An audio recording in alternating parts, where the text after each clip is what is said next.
This is Phil Bell on the Daily Mojo with your morning update. Let's talk about Project 2025 for a moment. You probably saw in the media yesterday that its director decided to step down and saw reports that it may be shuttered.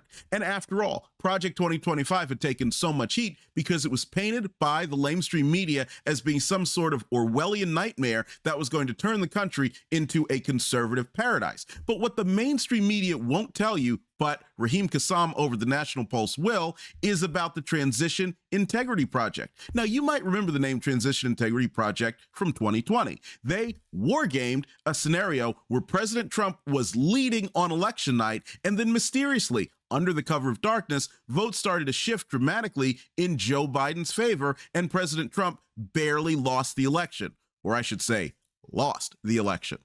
Well, those folks are back, and Raheem Kassam reported that they have recently conducted even more war games. They have conducted war games that suggest that President Trump will win in 2025, but then he'll invoke the Insurrection Act, or heaven forbid, he might round up illegal immigrants, people who aren't supposed to be here, and send them back to where they came from. But the reason why I'm focusing so much on that today is because of who is involved. Former New Jersey Governor Christy Todd Whitman, a Republican, former Republican National Committee Chairman Michael Steele, also a member of this, and a variety of people from the Brennan Center, a left-wing think tank that is very closely connected to the deep state and the U.S. government.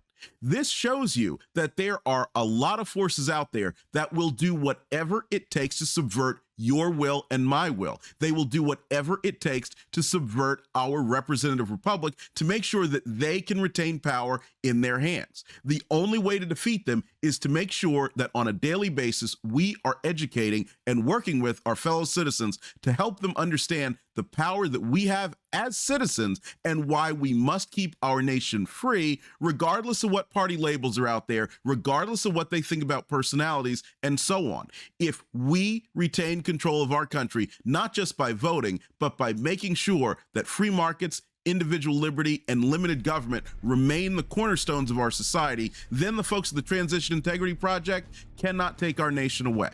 And the first way that you can do that is by making sure you have the Daily Mojo smartphone app downloaded with notifications enabled. That way you will know about all the threats to our country and what you can do to stop them. We'll see you tomorrow, and I hope you have a great day. Phil Bell's Morning Update is only on the DailyMojo.com.